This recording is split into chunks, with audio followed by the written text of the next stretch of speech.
Let's make some biscuits. I use this recipe so often it's taped inside my kitchen cabinet.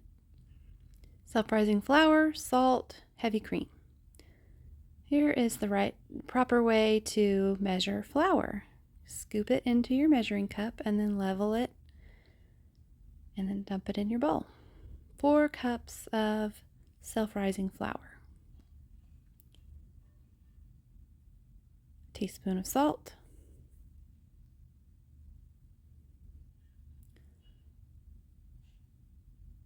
Shake up the heavy cream. And then 3 cups of heavy cream.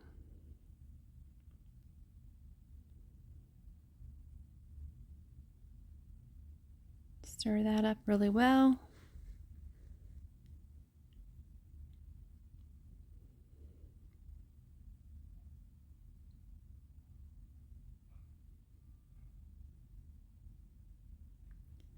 Put a little flour on your counter and then dump the contents of the bowl onto the counter so you can incorporate all of the flour into your dough.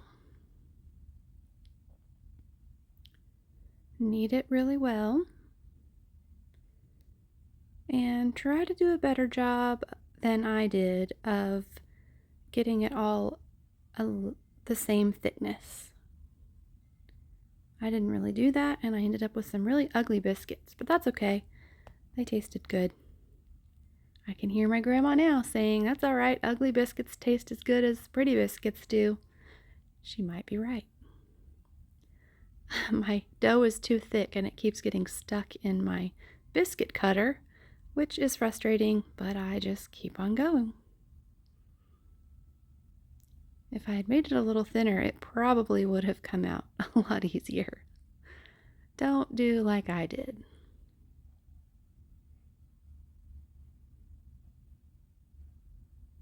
Keep going until you have a whole pan full of biscuits cut out. Don't forget to preheat your oven. I always do. Put them on a lined baking sheet. I usually call it a cookie sheet. Do you call it a cookie sheet or a cooking sheet? Or a baking sheet or a sheet pan? What do you call it?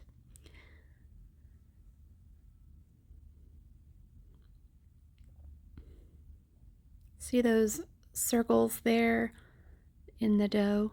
I don't know this to be 100% true, but I have heard that it makes your biscuits rise better if you have that on the bottom. I don't know. I always just flip those over and put them face down to make the tops of my biscuits look prettier. Keep going until you've used up all of your dough.